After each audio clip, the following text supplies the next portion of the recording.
महादेव का फले ज्योतिष शास्त्र में आपका स्वागत है। आज का टॉपिक में फिर मैं लेकर आया हूं आज आपके लिए लाल किताब के अनुसार भाग 3 में इंसान के जीवन पर ग्रहों का प्रभाव। तो भाग 3 के अंतर्गत बुध व शुक्र प्लेनेट का क्या प्रभाव रहेगा इंसान के जीवन पर, इसी टॉपिक पर आज हम चर्चा करने जा रहे हैं। पिछले टॉपिक में हमने भाग 2 में चंद्र मंगल के प्रभाव पर हमने चर्चा की थी कि किस प्रकार से इंसान पर इसका प्रभाव होता है, इन दोनों प्लेनेट का, चंद्र मंगल का। और आज के टॉपिक में हम भाग 3 में लाल किताब के अनुसार इंसान के जीवन पर बुध व शुक्र का प्रभाव, इन ग्रहों का किस प्रकार से प्रभाव होगा, इसी टॉपिक पर आज हम चर्चा करने जा रहे हैं। तो टॉपिक पर चर्चा करने से पहले मैं आपको बता देना चाहता हूं कि यदि आप मेरे चैनल पर नए दर्शक हो ना, तो कृपया चैनल को सब्सक्राइब करना ना भूलें।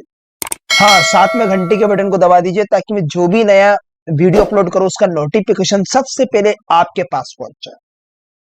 तो बढ़ते बिना समय गवाए फटाफट हमारे टॉपिक के, जैसे कि आप स्क्रीन पर देख पा रहे होंगे कि लाल किताब के अनुसार इंसान के जीवन पर ग्रहों का प्रभाव, भाग 3 में बुध व शुक्र पर हम चर्चा करें।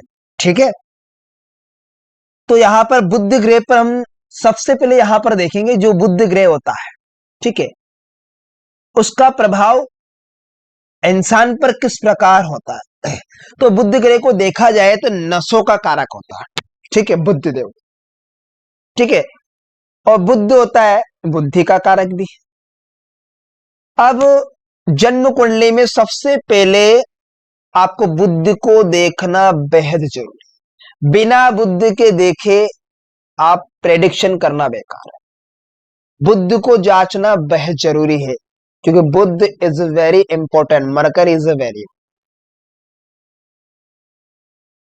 तो मानव जीवन पर जो 34वां वर्ष होगा, 34वां या 35वां, 34 से 35वां वर्ष जो होगा वो बुध के प्रभाव में रहेगा। किसके प्रभाव में रहेगा, किस ग्रह, बुध देव के प्रभाव में रहेगा, जो धनोपार्जन का समय कहलाता है। सभी ग्रहों में झुकने की जो ताकत होती है, एनर्जी होती है, बुध के बिना पैदा नहीं होगी। पढ़ना लिखना है ना, भाषण, सोच विचार, व्यापार, दस्तकारी के काम बुद्धि द्वारा ही संपन्न होते हैं। बुद्धि की वस्तुएं, व्यापार या रिश्तेदार, बहन, बुआ, साली, लड़की। और चंद्र राहु के जो आपसी झगड़ों में बुध बर्बाद होता है हमेशा। जब भी चंद्र राहु की युति हो या दृष्टि संबंध बन जाए तो ऐसी कंडीशन में बुध का बर्बाद होना तय है, बुध बर्बाद हो जाता है। बुध शुभ ग्रह के साथ बैठा हो तो शुभ फल देगा, अगर अशुभ के साथ बैठा हो तो अशुभ फल देगा। ये बुध होता है। तो यहां बुध के अगर उपाय की हम बात करें, अगर बुध अशुभ कंडीशन में बैठा हो, ठीक है, अशुभ, तो अशुभता को दूर करने के लिए उपाय भी क्या करना पड़ेगा। तो लाल किताब में क्या है कि जो फिटकरी से दांत को साफ करे। अशुभ बुध वाले को 96 घंटे के लिए नाक छेदन कराना चाहिए, या 96 दिन के लिए करना चाहिए, आवश्यक होगा। इसलिए बुध की पॉजिटिव नाक छेदन का मतलब ये नहीं है कि एक साइड में हमने नाक छेद लिया, 20 सेंटर में हमें नाक छेदन करना है ना। कन्याओं का पूजन, उनकी सेवा करना शुभ फल प्रदान होगा बुध का। परिवार में एक के बाद दूसरे पर कष्ट या बीमारी हो तो बुध का बचाव हेतु कद्दू का हलवा बनाकर, जो पीले रंग का होता है वो बृहस्पति होता है, ठीक है।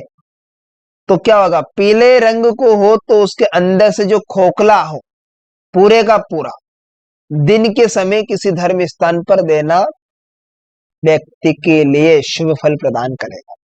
लेकिन बिना प्रेडिक्शन किए हुए कुंडली को डीपली एनालाइज करके तभी इन उपायों को करना चाहिए। मैं काश आपको प्रिकॉशन बता रहा हूं, ऐसे नहीं कि गुरुदेव ने बोल दिया उपाय की अशुभ बुद्ध है तो ये उपाय कर लिया, नहीं, ऐसा मर जाओगे, अशुभ रिजल्ट मिलेगा। ठीक है, बिना एनालाइज किए हम ये उपाय को करना जहर का काम करें।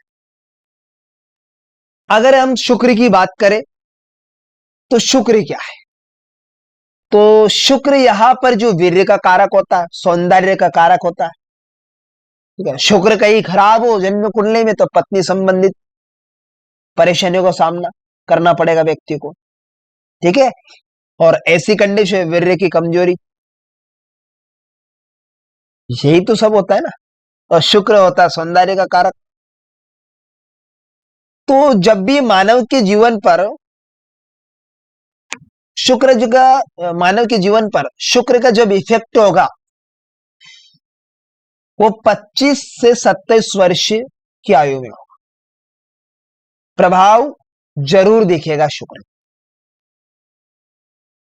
और जो इसका सेकंड चक्र रहेगा ना शुक्रदेव का, वो 60 से 62 वर्ष की आयु का रहेगा। थर्ड चक्र की बात करें शुक्रदेव की, 95 से 97 का रहेगा। इसी प्रकार बुद्ध का हमने बात की कि 34 वर्ष में इफेक्ट रहेगा बुद्ध का, वो 34 से 35 वर्ष की आयु में बुद्ध का प्रभाव रहेगा। प्रथम चक्र होता है जो। दूसरा चक्र होता है बुद्ध का 69 से 70, है ना, 69 से 70 तक बुद्ध का दूसरा चक्र रहेगा। तीसरा चक्र तो वहां तक तो बहुत से ऐसे तो पूरी आयु भी नहीं कर पाते। 104 से 105 का जो प्रभाव रहेगा उस वर्ष में तो बुद्ध का रहेगा। शुक्र क्या है यहां पर, इस ग्रह को संसार या भाग्य से कोई मोह या लगाव नहीं होता। शुक्र या सिर्फ प्यार या वासना की अधिकता का प्रतीक माना जाता है। ठीक है, तो ये कंडीशन है। शुक्र वीर्य का भी कारक, दोनों में से एक आंख की शक्ति इन्हें शुक्र कहलाती है। सब जगह से खराब हुई स्थिति को सब तरह से खराब कर देगी। स्थिति सुधारने वाला शुक्र ही है। सब तरह से खराब स्थिति को सुधारने का जो काम होगा शुक्र का। तो शुक्र ग्रह का संबंध स्त्री, गृहस्थ और संतान से है। इस ग्रह से पाप करने की जो बीज होता है ना, राहु केतु, मैंने अभी पिछले वीडियो में मैंने बात की, इसके पूर्व के वीडियो में बात की कि राहु केतु का मेल हो तो आर्टिफिशियल प्लेनेट शुक्र का निर्माण होता है। तो शुक्र का खून और ग्रस्त मिट्टी तथा माया का अंतर है।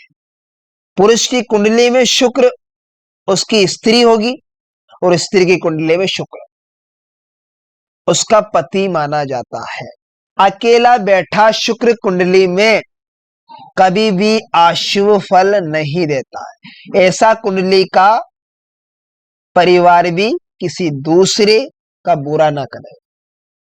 तो इस प्रकार से आज हमने लाल किताब के अनुसार भाग 3 में बुध शुक्र का जो प्रभाव इंसान के जीवन पर किस प्रकार से होता है, इन दोनों ग्रहों का हमने चर्चा की। नेक्स्ट टॉपिक में हम भाग 4 में शनि और राहु ग्रह पर चर्चा करेंगे। तो आशा करता हूं आज का टॉपिक आपको बेहद ही इंटरेस्टिंग समझ में आया होगा। तो तब तक के लिए आप मुझे दीजिए इजाजत। नमस्कार मित्र।